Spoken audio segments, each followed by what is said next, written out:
This is Devin Graves coming to you once again from Studio D. This time I want to tell you how I use my analog front end and how I basically set my studio up for having fast recording sessions.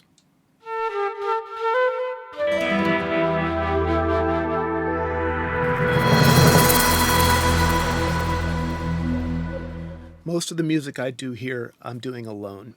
So I really need things set up to where I can just move from instrument to instrument without hassling, repatching. Otherwise, I just won't get anything done.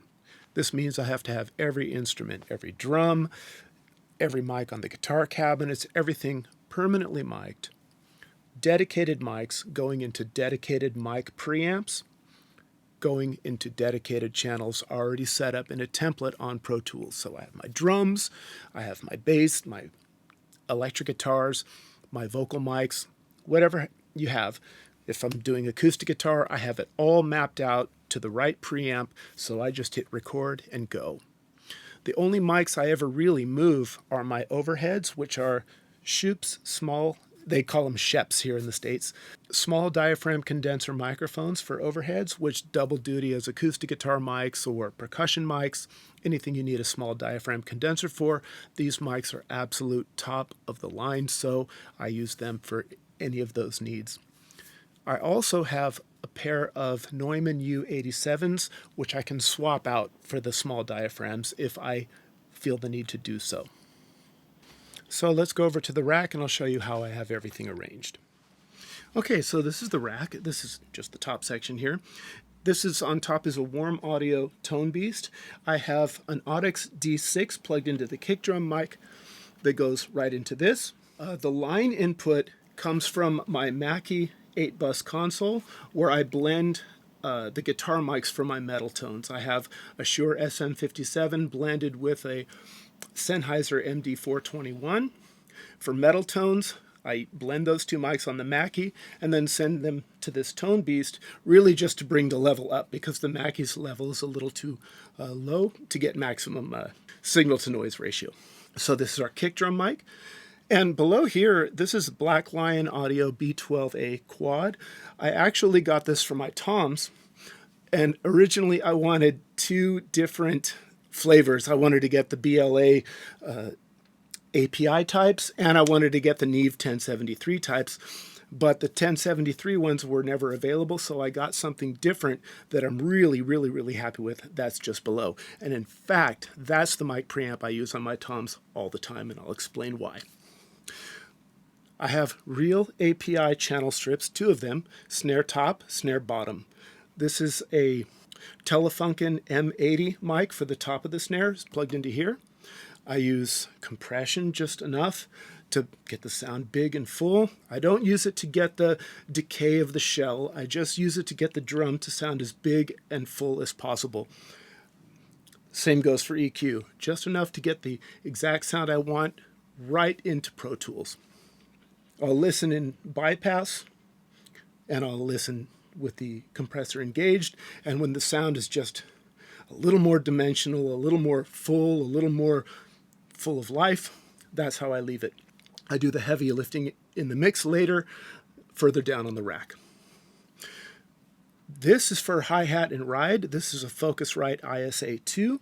I have a stereo pair of SE8s, which I use for hi-hat and ride, but since I don't really mic the ride very often, the way I have my cymbals arranged and my overheads arranged, that the right overhead is actually closer to the ride than anything else, so I really don't need a dedicated ride cymbal, and so I use that SE8 for the snare bottom.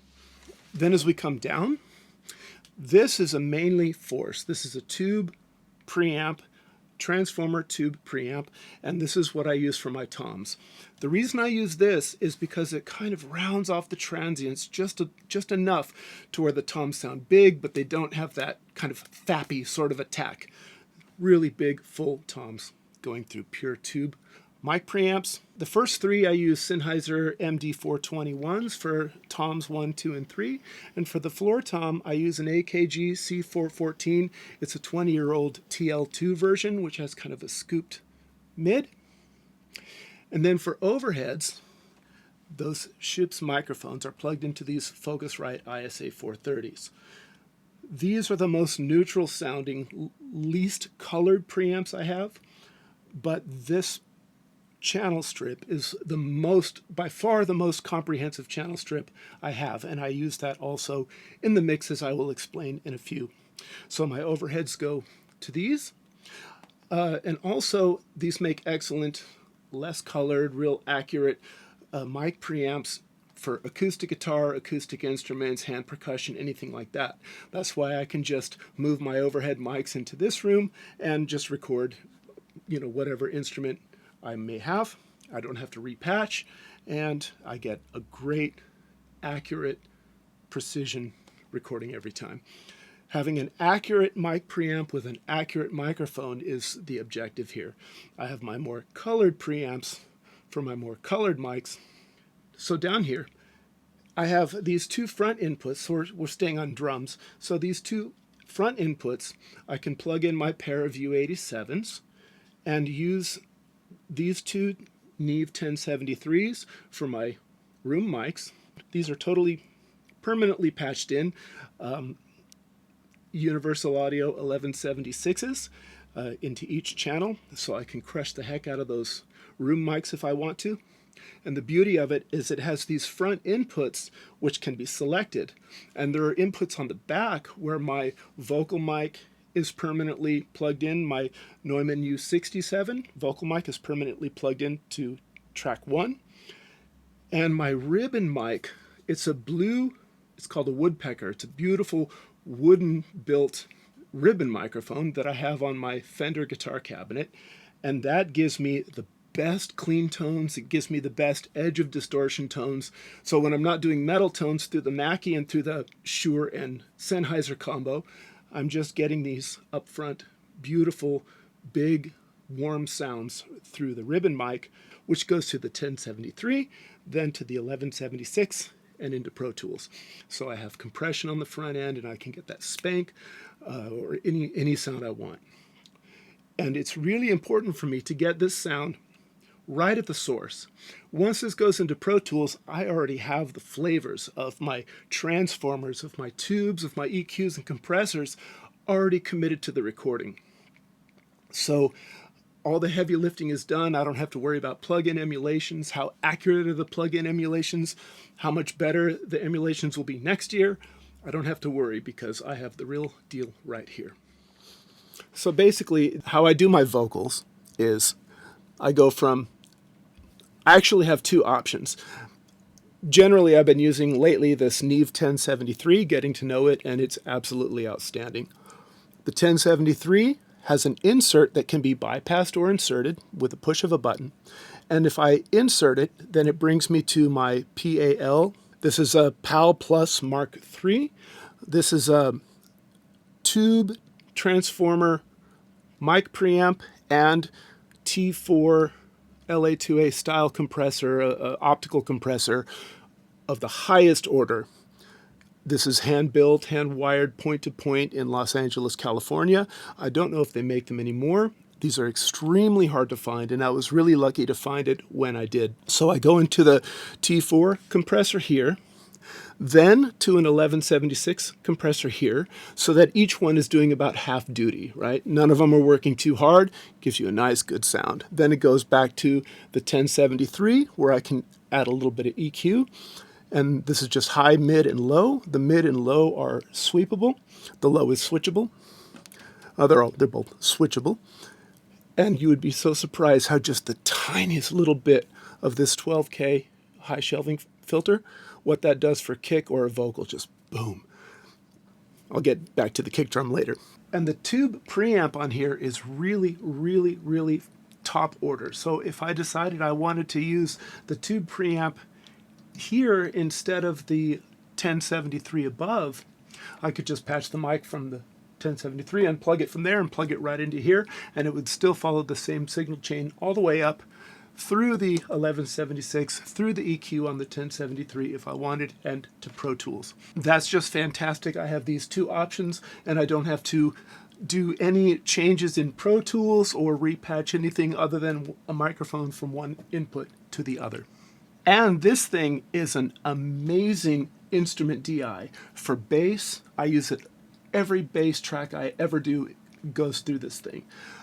I used to do all my clean guitars through this thing as well, but lately I started digging on using the amplifier once I had the ribbon mic.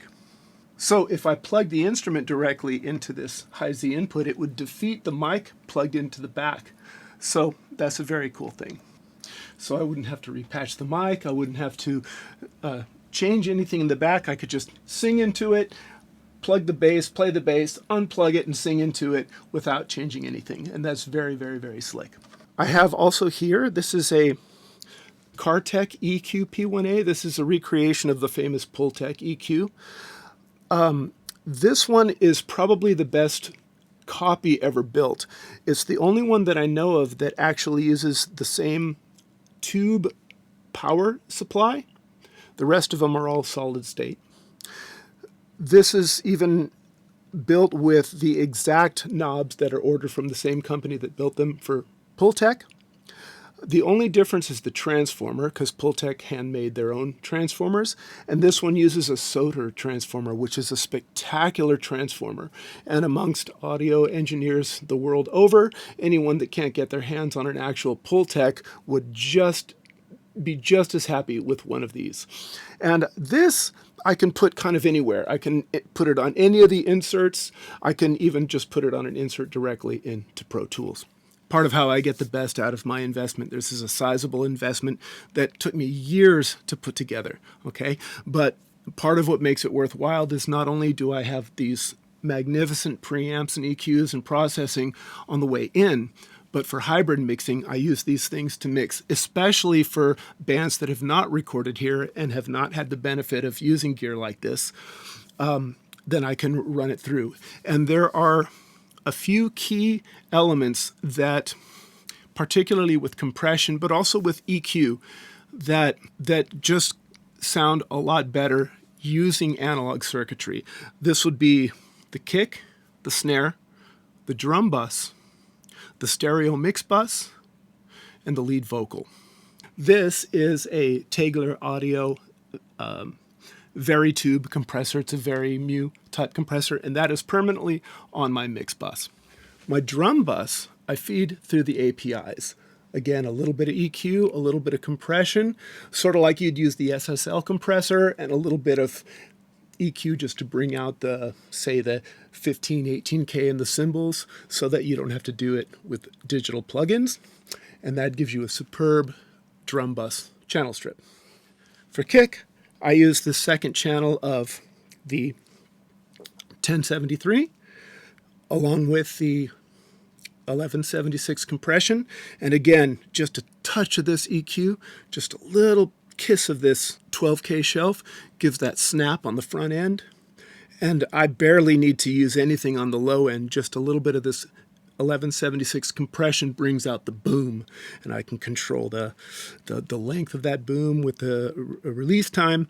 And so this is a spectacular, simple way to mix my kick drum without a lot of struggling. The lead vocal will get sent through this same channel that I sing through with the same compression scheme, the same everything that I have. And again, very minor tweaks get my vocal to sit beautifully in the mix. The Focusrite is so good for snare, particularly the compressor. Now this is where I go for the elongated ringing tone of the shell. It can be so easily done with this compressor. This is a VCA style compressor, and I have one for either the top and the bottom snare, what have you. A little bit of EQ. This is a very good EQ. The EQ is more of a mastering grade type of EQ. If you cranked it up all the way, you wouldn't hear as much difference as you think. That's why I think it's more like a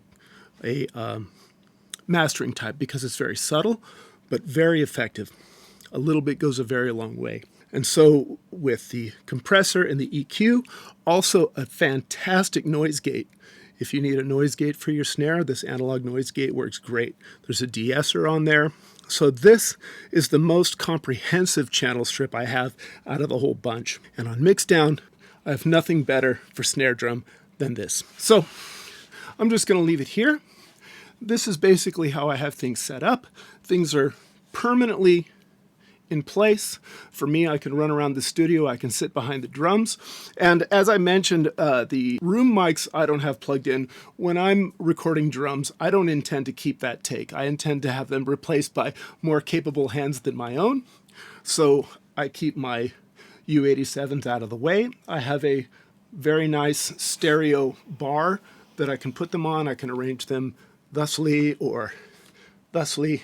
Put the microphone stand in place, plug them right into the front, select those front inputs, and have somebody better than me play those drums for real. When I'm playing the drums for myself, I don't really bother using room mics. Okay, so that's it. I'm going to leave it here, and I hope you like it. Tell me, what do you think about hybrid mixing? What do you think about going into the box using high-end analog gear? Tell me in the comments. Be sure to like and be sure to subscribe, and I will see you on the next one.